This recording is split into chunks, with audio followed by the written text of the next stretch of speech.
So, welcome. I'm so glad to find you here with me in this extension in this class on on let's say on our cosmic channel, on our Christ Mind channel, and we are here with the voice that speaks for God. It is the voice from heaven as a channel, or it is your own voice that you receive as Christ mind from out of time, from literally eternity. And so we give ourselves the welcome to to a celebration that reminds us who we are, where we are coming from, and first of all reminds us that we are not from that we call this little planet, this world, anything that makes up a time idea, but that we are coming from our true source. And our true source is the source of light. And we are finding us ourselves here together in that joining celebration, in that auspices of a personal responsibility to remember that this light is in us, and it is literally what we are. I'm light is really one of my favorite memories here in that I can have on the timeline. And of course, it becomes also our favorite practice to bless everyone and everything as that light. So we can walk within our dream sequence and really recognize each and every one. And so everything that we perceive as that light. And this becomes very helpful and important when we see limitations of our perception of our thoughts, when we see something that is in conflict, when we see something that is a demonstration of the split mind, the mind in separation from its source, something that we see is using the thought system that we call the thought system of the ego, and it becomes an obvious attack upon one's own true self. And so in that coming together and remembering that I am light, I have a really good basis to also bless you as you are the light. and, and if there is any situation that seems to be difficult, let's say, or difficult to recognize ourselves, difficult to remember who we are, from where we are coming, and what our function here is, what our mission here is, then why not start blessing each other and recognizing everyone involved as the light? And so you could maybe drive on the road and you see that an animal has been hit and is lying dead at the road, and you could just bless or see everything is just light. And if you see anything going on in this ongoing warfare of how human beings relate to each other, now it's not just nations against nations, but really man against man. And so those are the moments in which we are invited to remember and recognize the light. And so this is already a very good perspective in our coming together. And thank you that you are here and listening to that voice that reminds you that you can do that. You can recognize every situation and everyone as the light, because you're perfectly capable to recognize the light within yourself as who you are. And so, here we are in this 3 days to awakening idea. It is today the episode 30. So I'm surprised myself that 30 times or 30 hours, 30 weeks, it's once a week, right, on Saturday, that I'm having a look at ideas coming also from that idea that I heard many, many times in my connection with the Master himself, using this synonym of 3 days in our remembrance of the accomplishing the full transformation of our mind, awakening from the dream.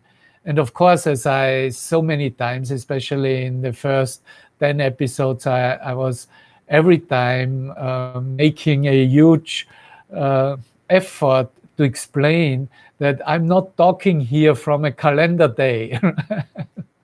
I'm talking here about an action of mind, and I'm still receiving questions about that, and that's okay. So it's 3 actions of mind that change our mind completely and lead us literally to the gates of heaven, in which a revelatory experience by making that choice or that decision to want it above all else. Like you have this lesson 185 to review, I want the peace of God. And this is also one of my favorite lessons. And within the review lessons that is being done over 20 days, it is the practice prescribed to remember I'm not a body, I'm free, for I am still as God created me. And we will get into that practice or those 3 sentences because it is also part of this manuscript of 3 Days to Awakening, which finally is now at the verge to be published. I have already a proof copy here in my hands and show it to you. 3 Days to Awakening, Day 1. This is the first volume, looking for a way out of here. And so that is the first day, the first action of mind, as I always explain it in details, that there is a consciousness, or man becomes conscious. Okay, what's going on here? I find myself here, I find myself as a body or in a body or through a body or however you want to see it. I see other bodies. It looks like everybody does something different. Everybody lives in his own bubble of what he chooses to experience oneself, what he knows and doesn't know, whom he knows and whom he doesn't know. And so everything looks like has nothing to do with anybody or anything else. That's how the illusion, as it is made up in our own mind, is put into appearance. And now most of humans say, well, that's just what it is, and everybody is in the same, and that's what our reality is. Until we start having different experiences in whatever form of what transformation gives us, offers us. And those different experiences show us that there is another way of looking at this. There is, above all else, I can really see this differently. And I don't need to call that anymore reality. But that is already going then from first experiencing very clearly that I'm finding myself in separation or on the way towards death, to the way unto getting old and sick and just decaying here, coming to the point of isn't there anything else I really would like and to experience something completely different. My will is, with all my willpower, I desire something completely different. And of course, then coming to not just replacing one illusion with another illusion, one idea with another idea, but really coming to, I want the peace of God and nothing else. That is quite a step, and that is an action of mind in that second action, in which we take the firm decision that we are ready now for seeing everything completely differently and waking up from this dream of separation, from this dream of death.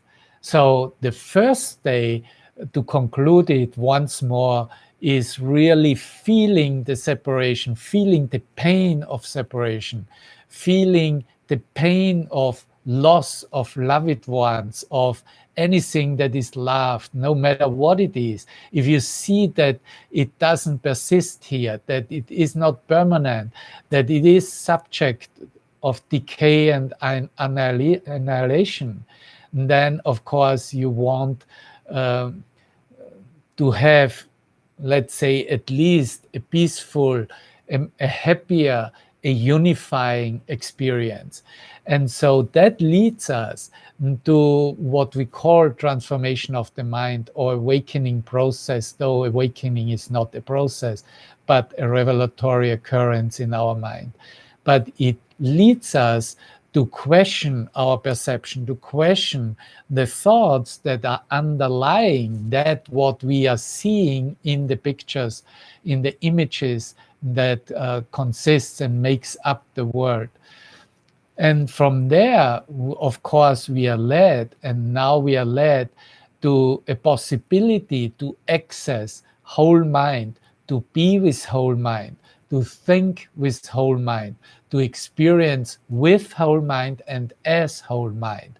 And that connection is described, I'm teaching here a Course in Miracles, is described as the Christ, is described as Christ Jesus, is described as that connection with Spirit, with the Holy Spirit, with the mind of God Himself.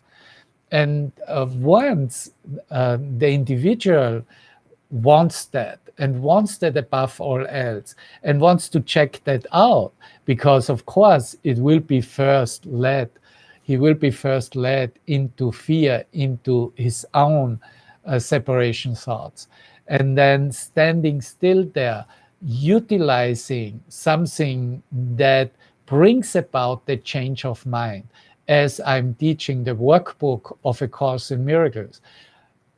Each day a lesson, right? Being about not just understanding it and accepting it, practicing it, but also applying it in every situation. And that brings about a completely new way of seeing, a completely new way of experiencing ourselves with ourselves, and therefore with everyone in the world. Now, in becoming aware what power we are having in our mind for these decisions, for making these new decisions, that our mind is all powerful, that we are that powerful that we can change our mind about everyone, about everything. Now, then, of course, we are guided to let go meanings as we have given everyone and everything throughout all time. And it looks like, well, but that is what I'm using for the last 10,000 years. Yes, you are using your meanings from the past for the last thousands and thousands of years. But now a new way of meaning is offered you. Actually, only a one meaning, and that one meaning is God Himself. God is the only meaning there is. All other meanings, I have given it in limitation to you, to everything, to everyone in my mind, is actually meaningless. It lacks meaning completely, because something that isn't representing whole meaning, which is unified meaning, which is singular meaning, isn't really any meaning at all. That's why in the English language it's beautifully expressed as meaninglessness. It is meaningless. it doesn't have any meaning. And what doesn't have any meaning is not real, doesn't exist in truth. Now, all this is discovered in this second action that transforms our mind to a vision of Christ, a new perspective of thinking, experiencing, and seeing that allows us to also acknowledge that our perception as a human being is really upside down. And because it is upside down, it does need a different perspective, a new perspective, a new basis, a new source, actually, a source that is in contact with the source that is creative, that created us, God Himself.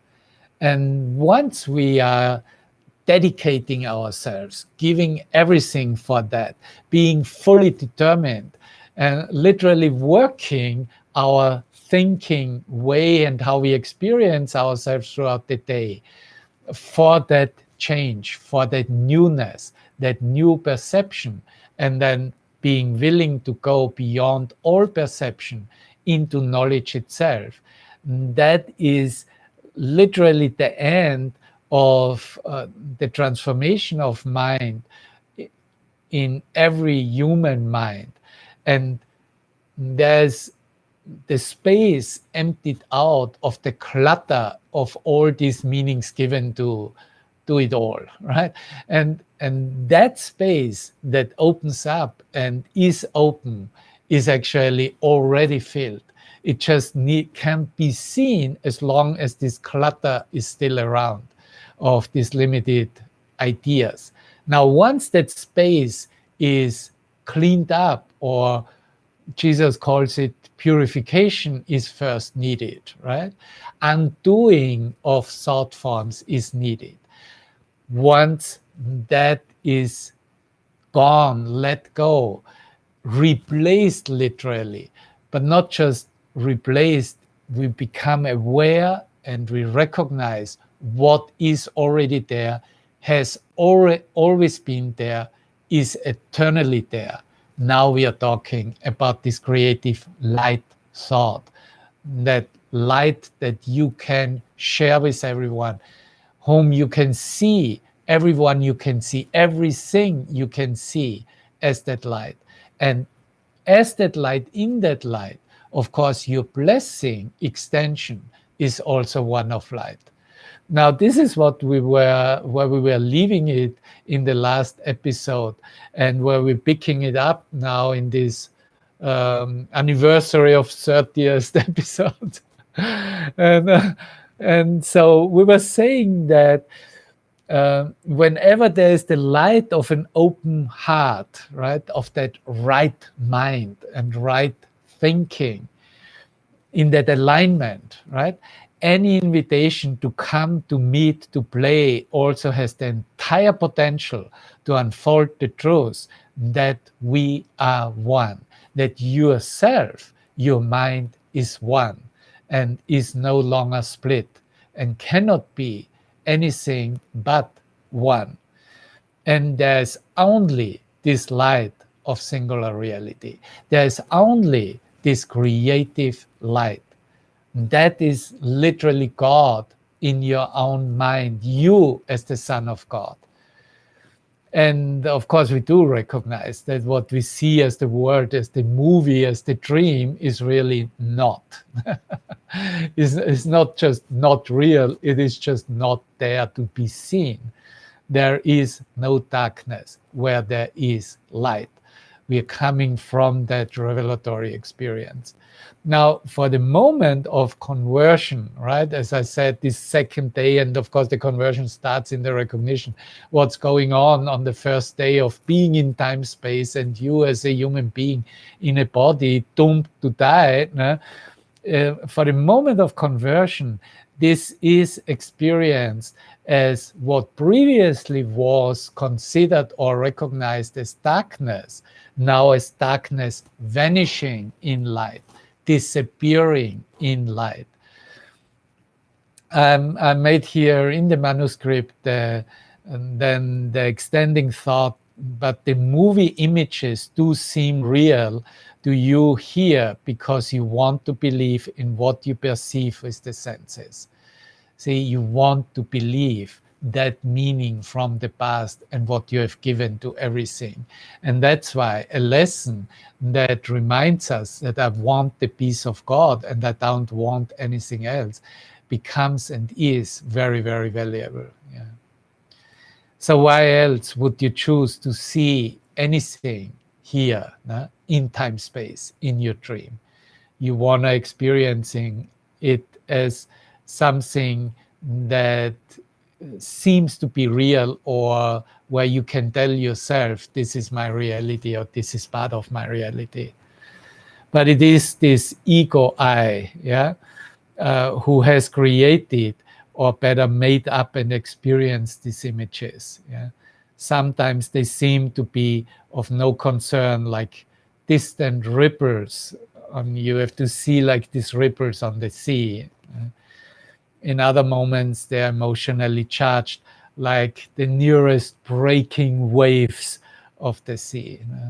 So, but the ripples, which is just a little movement of water, is still a movement that is subject to change, as is the huge breaking waves, how we experience ourselves in emotionally in our dream world. But where we want to arrive is the sea, what is water itself, the ocean itself as a whole. The ocean itself is not concerned about the ripples on the waves or a breaking wave, because it is so, so, so much bigger. And so is the light in you. Yet the meeting in its only reality happens behind the imaginary dream picture, beyond your thoughts of anything, in the presence. Now we are talking here presence of God, presence of the light, in the presence of it all, drowning more and more deeply without measure into that light love, the stillness of this ocean of God's grace that you are already are. You are that ocean of God's grace. And the spontaneous right mind, as we were mentioning and calling it before, right-mindedness. Remember, it's an expression that Jesus uses in the text in the early chapters. The spontaneous right mind, without understanding what all of this means, extends naturally on its own accord. So you understand, it only needs the undoing of its meaning that has been given to everything. But without understanding what all of this means, right?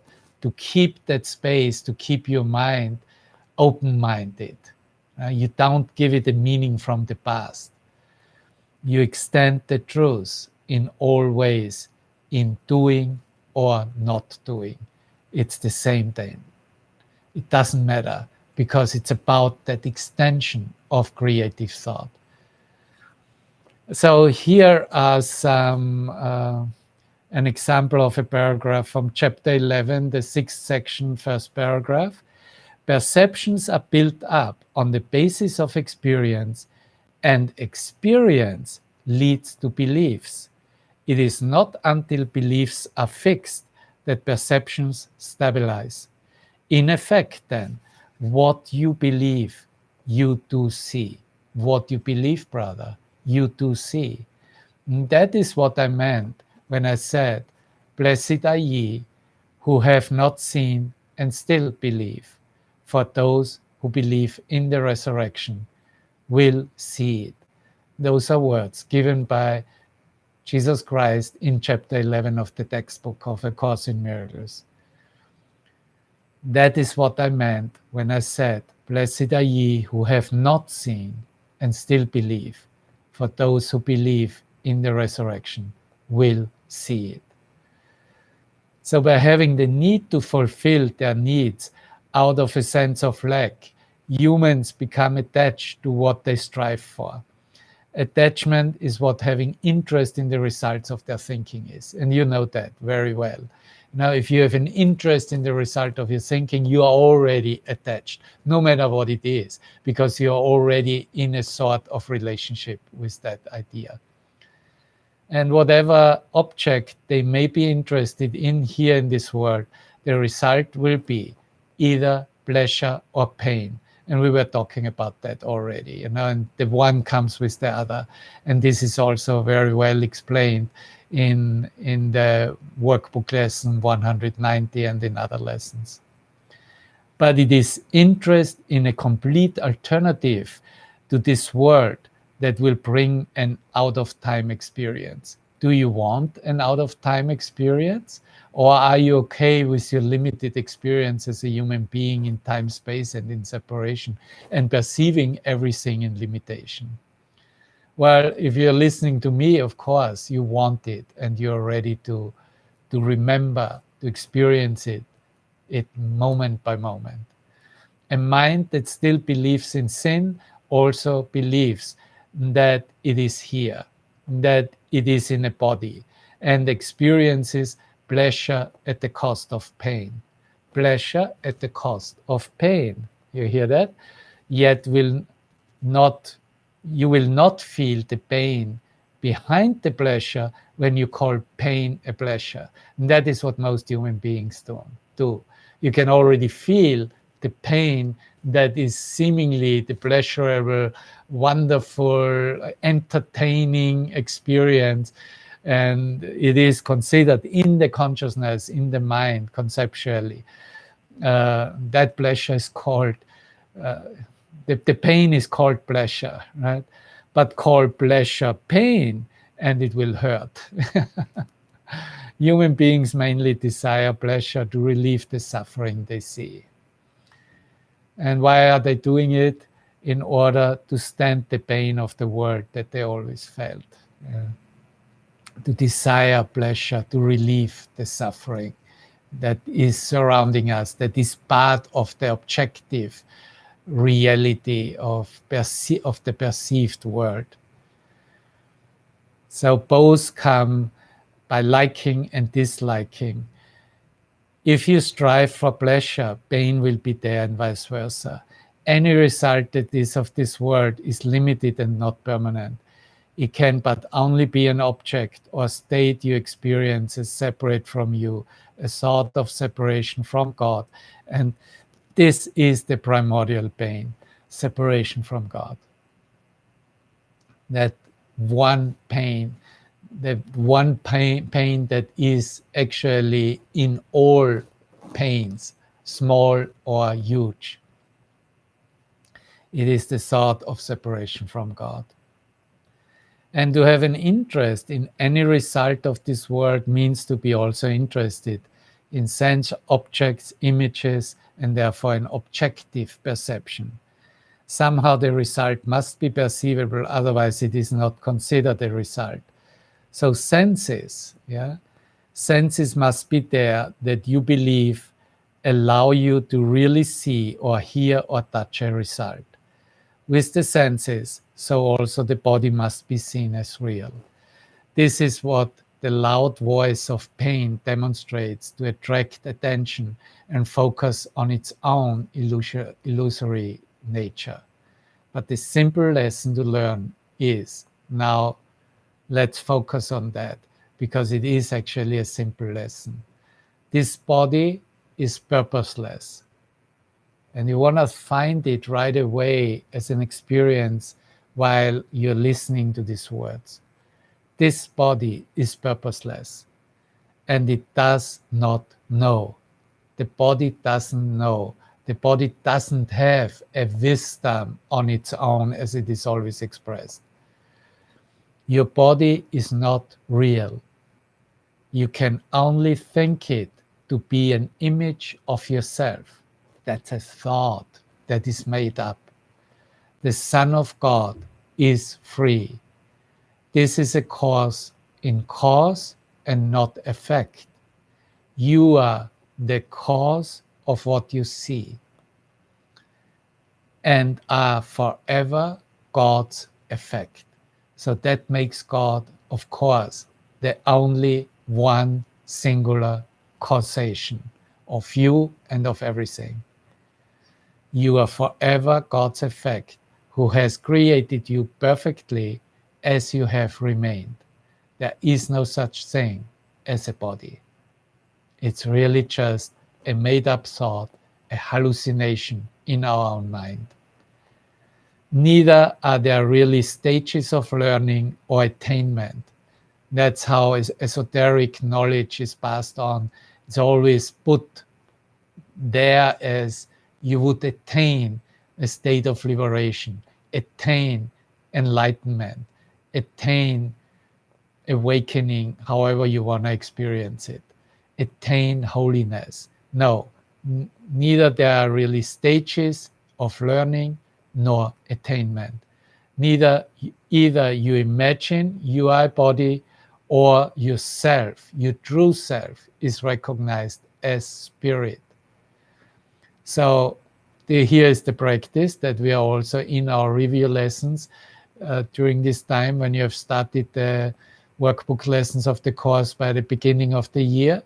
I am not a body. I am free, for I am still as God created me. I am still as God created me.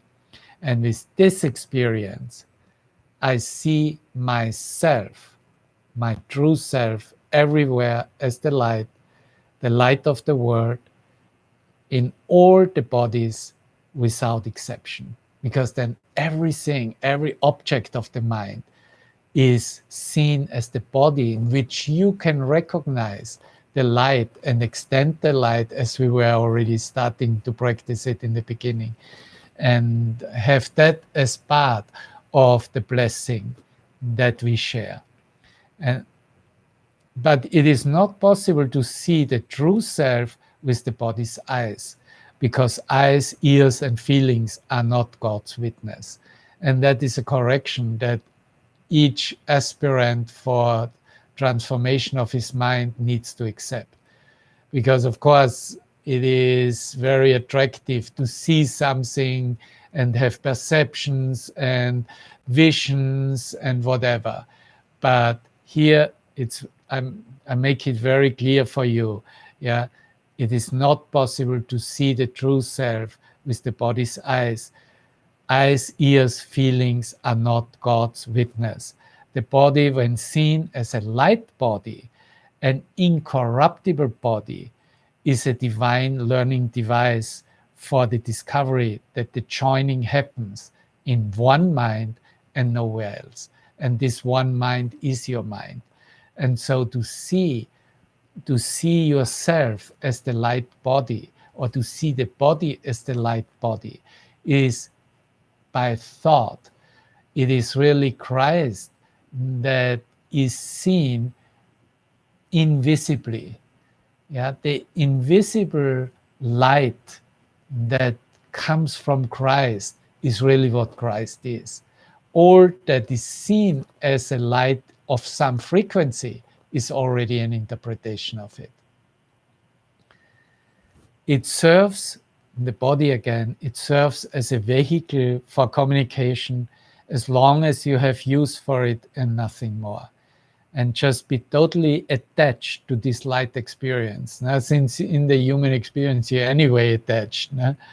So be totally attached to this light experience, and you are out of here. You are literally jumping into heaven, let's say. So again, something to share from the course, and this will be from the section from chapter 3, section 5, and I will start out with paragraph 4 and will then go to paragraph 6, or just leave it for today there. Each miracle he brings is witness that the body is not real. That is directly from chapter 3 from A Course in Miracles. And is the witness unto life. Each miracle he brings is witness that the body is not real And further on he says, and is witness unto life. Man cannot perceive himself correctly. He has no image at all. The word image is always perception related. It is not a product of knowing, is not a product of knowing. Images are symbolic and stand for something else. The current emphasis on changing your image is a good description of the power of perception, but implies that there is nothing to know. There's nothing to know, brother. In electing the ability to perceive instead of the will to know, man placed himself in a position where he could resemble his father only by perceiving miraculously. But he lost the knowledge that he himself is a miracle. Miraculous creation was his own source and also his own real function. God created man in his own image and likeness. We know this sentence from the Bible, right? God created man in his own image and likeness is correct in meaning, but the words are open to considerable misinterpretation. This is avoided, however, if image is understood to mean thought and likeness is taken as of a like quality. Image is understood to mean thought and likeness is taken as of a like quality. God did create the sun in his own thought and of a quality like to his own. There is nothing else. I like this small correction because it becomes immediately completely reasonable and takes the mind away from imagery projections and imaginations about these dream images about how God created his son. It is simply his son is created in his own thought, in God's own thought, and is created of a quality like to his own. So you as the Son of God, you are not different than what God is. And this is always very, very wonderful to remember and in that remembering to experience. As you are right now experiencing me, thank you for coming in here and being here. Okay, he continues talking about perception. Again, this is fifth section of chapter 3. Perception is impossible without a belief in more and less. Did you hear that? Perception is impossible without that belief of more and less. Unless perception at every level involves selectivity, it is incapable of organization. In all types of perception, there is a continual process of accepting and rejecting, of organizing and reorganizing, and of shifting and changing focus. Evaluation is an essential aspect of perception because judgment must be made for selection. Lack of lack is a concept which is meaningless. Lack of lack. To a perceiver, because the ability to perceive at all rests on lack. What happens to perceptions if there are no judgments and there is nothing but perfect equality? This is a question that Jesus is posing to us very individually. What happens then? What happens to perception if there are no judgments and there's nothing but perfect equality? Everything is seen as that one light thought. Perception is automatically useless. This is how he answers it. Truth can only be known. Knowledge, right? There we are again. Truth can only be known. All of it is equally true, and knowing any part of it is to know all of it. That would be a very beautiful expression, how the quantum mind operates.